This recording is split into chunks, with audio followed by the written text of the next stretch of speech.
तो ये मैंने जो है रिवियन प्लान जो है डिज़ाइन किया है एफजीआई के लिए। तो स्टार्ट करते हैं हम जो है इंग्लिश से। और इंग्लिश के जो मेन इंपॉर्टेंट टॉपिक हैं जो पास पेपर के हिसाब से बहुत रिपीटेड होते हैं वो मैंने निकाले हैं। तो इस पे फर्स्ट जो होता है सिनोनिम्स एंड एंटोनिम्स। एफजीआई में सिनोनिम एंड एंटोनिम्स से रिलेटेड एमसीक्यूज पूछे जाते हैं एंड उसके ये आपने टॉपिक कवर करना है। और उसके बाद जो है आपने प्रीपोजिशन बहुत इंपॉर्टेंट टॉपिक होता है, जैसे कि कुछ कॉन्सेप्ट बेस्ड प्रीपोजिशन होती हैं, इंट, ऑन। ठीक है, इनका जो है बहुत रोल होता है। On preposition of time, preposition of place, preposition जो है मूवमेंट वाली, ये सारी प्रीपोजिशंस जो है आपने कवर करनी है। उसके अलावा टेंसेस आपने कवर करने हैं। टेंसेस बहुत इंपॉर्टेंट है। 12 जो टेंसेस होते हैं, प्रेजेंट टेंस 3 टेंसेस होते हैं बट उनमें से ही टेंसेस निकलते हैं। प्रेजेंट होता है एंड पास्ट टेंस होता है, ठीक है। एंड उसके अलावा कौन सा होता है, फ्यूचर। तो ये जो फ्यूचर टेंस है ये आपने कवर करना है। उसके अलावा इसके जो ग्रामर के रूल्स होते हैं ये आपने कवर करने हैं। और दूसरा जो इम्पोर्टेंट टॉपिक आता है वो होता है active voice and passive voice. Active voice tense given होता है और उसको आपने पैसिव में कन्वर्ट करना होता है। तो ये एमसीक्यूज भी आता है, मोस्ट रिपीटेड है। उसके अलावा नरेशन, जिसे हम डायरेक्ट इनडायरेक्ट कहते हैं, जो डायरेक्ट होती है उसको इनडायरेक्ट स्पीच में जो है कन्वर्ट करना होता है। तो ये भी बहुत ही मोस्ट रिपीटेड टॉपिक है और ये आपने इंग्लिश में कवर करना है। और उसके अलावा कुछ इडियम्स एंड फ्रेजेस, ये अगर आपसे होते हैं तो ठीक है, लेकिन आपने ऊपर जो ग्रामर वाले जो टॉपिक्स हैं वो सारे कवर कर लेने हैं, ठीक है। और उसके अलावा हाँ, ये जो कंडीशनल टेंस होता है, कंडीशनल टेंस, अच्छा, टेंसेस में ये agree with and agree to जो है प्रीपोजिशन मोस्ट रिपीटेड है, एमसीक्यूज आता है। और उसके अलावा जब डिड लगता है पास्ट टेंस में तो वो किस में कन्वर्ट हो जाता है, फर्स्ट फॉर्म ऑफ वर्ब बन जाती है। तो ये एमसीक्यूज भी रिपीटेड है। और जो कंडीशनल टेंस होते हैं, कंडीशनल टेंस वो होते हैं जो इफ़ से स्टार्ट होते हैं। तो ये टेंसेस आपने चीज़ें अच्छे से कवर करके जानी है। और उसके अलावा सेकंड हम आते हैं जो है, अभी पार्ट चल रहा है किसका, करंट अफेयर्स का। तो करंट अफेयर्स में आपने क्या चीज़ कवर करनी है ये मैं आपको बता दूं।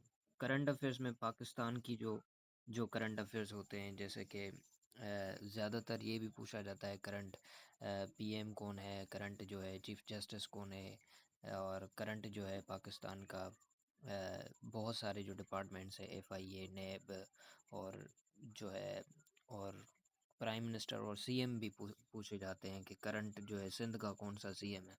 तो ऐसे करंट अफेयर्स पाकिस्तान से रिलेटेड आते हैं। कुछ इंटरनेशनल करंट अफेयर्स होते हैं वो भी आपने याद करने होते हैं। तो ये जो है आपने पाक एमसीक्यूज़ की जो वेबसाइट है वहाँ से कवर हो जाएंगे आपके। और उसके अलावा आगे चलते हैं। अच्छा, इसमें जो है आपने कैपिटल्स एंड करेंसीज भी अच्छे से याद रखनी है। पाकिस्तान का जैसे कैपिटल है कि लाइक है इस्लामाबाद। और करेंसीज जो हैं पूछी जाती हैं कि जैसे कि येन एंड युआन बहुत रिपीटेड करेंसी होती है।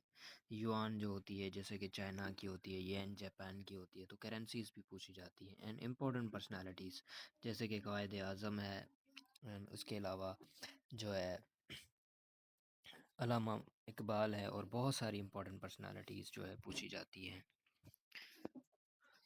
उसके अलावा अगर मैं बात करूं इसकी पाकिस्तान स्टडी में, तो यूनाइटेड नेशन जो ऑर्गेनाइजेशन होती है ये बहुत रिपीटेड होता है। यूनाइटेड नेशन ऑर्गेनाइजेशन में permanent and non permanent members के बारे में पूछा जाता है। और ये आपने इस ऑर्गेनाइजेशन के बारे में पढ़कर जाना है अच्छे से। और current speakers and recent elections वगैरह जो हैं। United Nation Organisation, OIC, Organisation of Islamic Cooperation, जो ऑर्गेनाइजेशन है वो आपने अच्छे से पढ़कर जानी है। ये बहुत इंपॉर्टेंट एमसीक्यूज होते हैं इस पे। तो ये हमारा करंट अफेयर्स का और जीके का पार्ट कंप्लीट हुआ। अब हम पाकिस्तान स्टडी की बात करते हैं कि पाकिस्तान स्टडी में आपसे क्या पूछा जा सकता है। तो इसके लिए इम्पोर्टेंट जो टॉपिक है, जो मोस्ट रिपीटेड टॉपिक है, वो सबसे मोस्ट इम्पोर्टेंट टॉपिक यहाँ से पूछे जाते हैं क्वेश्चंस। पाकिस्तान मूवमेंट से 1957 से लेके 1947 तक। ठीक है, तो ये जो है आपने याद रखनी है हिस्ट्री। इसमें बहुत सारी मूवमेंट्स आती हैं, जैसे कि ऑल इंडिया मुस्लिम लीग कब बनी थी, इसमें इंपॉर्टेंट लीडर्स का रोल है। जैसे कि पाकिस्तान को बनाने में किस किस का हाथ है, जैसे कि कायद आज़म का है, अल्लामा इकबाल का है। उसके अलावा और भी हमारे इंपॉर्टेंट लीडर्स है, सर आगा खान है, लियाकत अली खान है, और उसके अलावा भी बहुत सारे लीडर्स हैं। तो ये आपने याद रखने हैं, और इसमें जो मूवमेंट्स हुई हैं वो भी आपने याद रखनी है। तो ये बहुत इंपॉर्टेंट टॉपिक है पाकिस्तान स्टडी के लिहाज से, ये आपने कवर करके जाना है। और इम्पॉर्टेंट इसमें जो है डेट्स वगैरह इनकी याद रखनी है कि कौन सी मूवमेंट कब हुई थी, शिमला डेपुटेशन कब हुई थी, ऑल इंडिया मुस्लिम लीग कब बनी थी, कहाँ पे बनी थी। तो ऐसे क्वेश्चन पूछे। उसके अलावा 18th जो अमेंडमेंट हुई थी उसकी भी डेट पूछी जाती है कॉन्स्टिट्यूशन की, तो ये भी आपने याद रखनी है। उसके अलावा ज्योग्राफी में आपसे रिलेट से पाकिस्तान की बॉर्डर लाइंस पूछ लेते हैं, रिवर्स सिटीज़ के बारे में पूछ लेते हैं, डैम्स के बारे में, और भी बहुत ज्योग्राफी से रिलेटेड क्वेश्चन पूछ लेते हैं पाकिस्तान स्टडी में। डैम से रिलेटेड पूछ लेते हैं, और उसके अलावा रिवर्स के बारे में पूछ लेते हैं, सी के बारे में पूछ लेते हैं। तो ये आपने याद करके जाना है पाकिस्तान स्टडी के, ये इंपॉर्टेंट टॉपिक याद करने जाने हैं रिवीजन के लिए। उसके बाद जो है ये, अच्छा, ये जो मूवमेंट है ये पाकिस्तान स्टडी के लिए इलाहाबाद एड्रेस जो थी अल्लामा मोहम्मद इकबाल ने दी थी, तो ये भी आपने याद करके जानी है। और उसके बाद जो है लाहौर रेजोल्यूशन, जिसे हम पाकिस्तान रेजोल्यूशन कहते हैं, ये भी याद रखना है। और टेक्सटाइल का सिटी जो है फैसलाबाद, ये भी MCQs मोस्ट रिपीटेड है, ये भी याद रख के जाना है।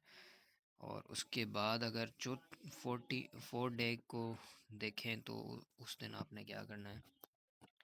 अच्छा, जनरल साइंस को कैसे तैयार करना है, तो जनरल साइंस में आपने मोस्ट इम्पॉर्टेंट टॉपिक जो कवर करने हैं वो है बायोलॉजी में आपने ब्लड के बारे में, RBC, WBC, प्लेटलेट्स, और ह्यूमन बॉडी के सिस्टम होते हैं, जैसे कि नर्वस सिस्टम होता है CNS, उसके बारे में, हार्ट के बारे में, डाइजेस्टिव सिस्टम के बारे में सीख कर जाना है। जैसे कि ब्रेन के पार्ट्स होते हैं इंपॉर्टेंट, उनके फंक्शंस होते हैं, वो पूछे जाते हैं।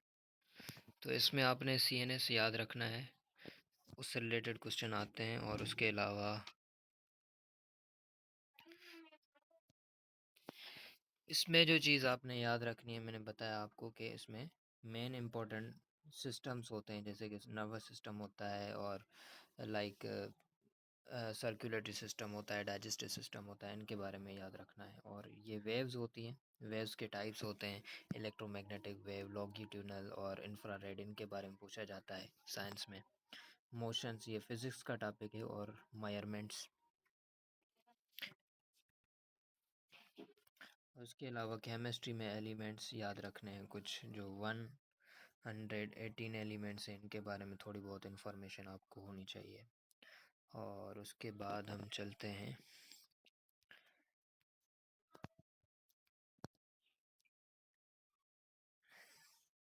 अच्छा, ये थोड़ा याद रखना है कि प्लेटलेट्स जो है क्या करते हैं, क्लॉटिंग में हेल्पफुल होते हैं। इंफ्रारेड जो है नाइट विजन में हेल्प करती है, इंफ्रारेड नाइट विजन में करती है। और ओडोमीटर डिस्टेंस को मेजर करने में हेल्पफुल होता है डिवाइस। अब बात करते हैं मैथमेटिक्स के टॉपिक्स की। ठीक है, तो मैथमेटिक्स में जो इम्पोर्टेंट टॉपिक्स पूछे जाते हैं उनकी बात करेंगे हम। ठीक है, तो इसमें जो इम्पोर्टेंट टॉपिक्स होते हैं मैथ के, जो आपने कवर करके जाने हैं, इसमें सबसे ज़्यादा इम्पोर्टेंट जो होता है परसेंटेज होता है। ठीक है, परसेंटेज मालूम करना चाहिए आपको, आनी चाहिए। और ये जो है रेशो, एक होता है सिंपल रेशो, जैसे कि 25 है, ऊपर नीचे 5 है, तो इसका रेशो क्या बनेगा। जैसे कि इसका बनेगा 5:1, इसका जवाब आएगा। तो इस तरीके से पूछा जाता है। प्रोपोर्शन पूछा जाता है। एवरेज क्या होता है, एवरेज ये होता है कि सारे नंबर्स को ऐड करके, और जो है उसको उसके नंबर्स के साथ डिवाइड किया जाता है, जिससे उसका जवाब आ जाता है। ये अपने टॉपिक जो है कवर करके जाने। और उसके अलावा जो मोस्ट इम्पॉर्टेंट टॉपिक जो है वो है अलजबरा से रिलेटेड पूछे जाते हैं। अलजेब्रा वो होते हैं जिसमें वेरिएबल्स यूज़ होते हैं, जैसे कि एक्स है, वैल्यू ऑफ एक्स मालूम करनी होती है आपने। तो ये आपने याद रखने, how to find the value of x, ये क्वेश्चन बहुत रिपीटेड है। और उसके अलावा आपसे प्रोबेबिलिटी से रिलेटेड क्वेश्चंस पूछे जाते हैं कि इस चीज़ की किसी भी इवेंट के होने के जो चांसेस होते हैं वो प्रोबेबिलिटी कहलाते हैं। ये आप टॉपिक अच्छे से कवर करके जाएं, और ये हमेशा 0 और 1 के दरमियान होती है। 0 का मतलब होता है नहीं, और 1 का मतलब होता है 100%, यानी चांसेस हैं उसके। ठीक है, तो ये इसके दरमियान होती है, ये होती है प्रोबेबिलिटी। आपने जो है इस टॉपिक को अच्छे से कवर करके जाना है, और ये भी मोस्ट रिपीटेड टॉपिक है, FGA में पूछा जाता है। और उसके बाद बात करते हैं कि आपसे क्या चीज़ पूछी जा सकती है। ये इंपॉर्टेंट MCQs हैं जो पूछे जा सकते हैं, जैसे कि रेंज है, और मीन डेविएशन क्या होती है, हमेशा 0 होती है, ट्रायंगल रेशो वगैरह पूछे जाते हैं। उसके बाद पेडागोजी में आपने क्या कवर करके जाना है, ये आपने याद रखना है कि पेडागोजी जो है, इसमें आपने डे 6 को क्या करना है, पेडागोजी को कैसे कवर करना है, अब हम ये सीखेंगे, इसके इंपॉर्टेंट टॉपिक जानेंगे। तो इसके जो इंपॉर्टेंट टॉपिक, जो मोस्ट रिपीटेड टॉपिक्स हैं, इसमें लर्निंग थ्योरीज़ के बारे में पूछा जाता है। लर्निंग थ्योरीज़ जैसे कि पीजेट की कॉग्निटिव लर्निंग थ्योरी है, और वेगोटस्की की है, तो ये मोस्टली पूछी जाती हैं। थ्योरीज़ के क्वेश्चन बहुत आते हैं। क्लासरूम मैनेजमेंट, यानी क्लासरूम को मैनेज करने की जो स्ट्रैटेजीज़ हैं वो क्या होती हैं, और असेसमेंट जो टेस्ट जिसे हम कहते हैं, फॉर्मेटिव और सबमेटिव असेसमेंट, ये इससे रिलेटेड क्वेश्चन आते हैं। टीचिंग स्ट्रेटजीज़ जिसे हम क्या बोलते हैं, टीचिंग स्ट्रेटजीज़ को हम मेथड्स भी बोलते हैं, जैसे कि लेक्चर मेथड हो गया, और बहुत सारे मेथड्स जो हैं पूछे जाते हैं इससे रिलेटेड। चलो जी, अब आगे चलते हैं, और इससे रिलेटेड जो क्वेश्चन ज़्यादातर रिपीटेड पूछे जाते हैं वो टेस्ट की social learning theory, formative assessment क्या होती है, ब्लेंडर लर्निंग थ्योरी किसने दी थी, तो ये क्वेश्चन पूछे जाते हैं। तो ये था कंप्लीट प्लान इसका, FGEI का, के लाइक इससे रिलेटेड जो है आपने कैसे 7 डेज़ में पूरे सिलेबस के मोस्ट इम्पॉर्टेंट जो रिपीटेड टॉपिक्स हैं, इंपॉर्टेंट टॉपिक्स से कवर करके जाने हैं, और आपने एक अच्छा स्कोर करना है। तो ये कंप्लीट प्लान था, जो आपने इस तरीके से अगर आप पढ़ेंगे तो अच्छे से आप इस पूरे सिलेबस को रिवाइज कर पाएंगे। और जो लास्ट डे होगा आपका, उसमें आपने क्या करना है कि लास्ट डे की जो टिप है वो ये है कि आपने फाइनल रिवीजन करना है लास्ट डे को, और उसके अलावा कुछ मॉक्स वगैरह की टाइम बाउंड जो है प्रैक्टिस करके जानी है, क्योंकि ज़्यादातर कभी कभी ये होता है कि बच्चे जाते हैं टेस्ट देने, तो वहाँ पे एक गलती करके आते हैं, वो ये होती है कि टेस्ट को टाइम मैनेजमेंट उन्हें नहीं आती। तो ये टाइम मैनेजमेंट की ट्रिक्स जो है आपने सीख कर जानी है कि मुझे टाइम को कैसे मैनेज करना है, क्योंकि आपने 100 मिनट में 100 MCQs करने होते हैं, और इसलिए ज़्यादातर टाइम मैनेजमेंट की वजह से बच्चे जो है क्वेश्चन को सही तरीके से अटैम्प्ट नहीं कर पाते। तो आखिरी दिन आप जो है लास्ट डे को जो है रिवीजन करें सिलेबस का, थोड़ा बहुत जो भी आप रिवाइज कर सकते हैं, उसके अलावा मॉक टेस्ट दें, और जो है टाइम मैनेजमेंट, ये याद रखना, टाइम मैनेजमेंट जो है ये ट्रिक आपने सीख कर जानी है कि मतलब कैसे टाइम को मैनेज करना है। तो ये था complete revision plan for FGI, और गुड लक, अपनी तैयारी करें, रिवाइज़ करें, और उसके अलावा लास्ट डे को जो है थोड़ी टाइम मैनेजमेंट की जो है ट्रिक्स वगैरह सीख कर जाएं कि टाइम को कैसे मैनेज करना है, वो सारी चीज़ें भी जो है बहुत इम्पोर्टेंट होती हैं आपके लिए। So good luck.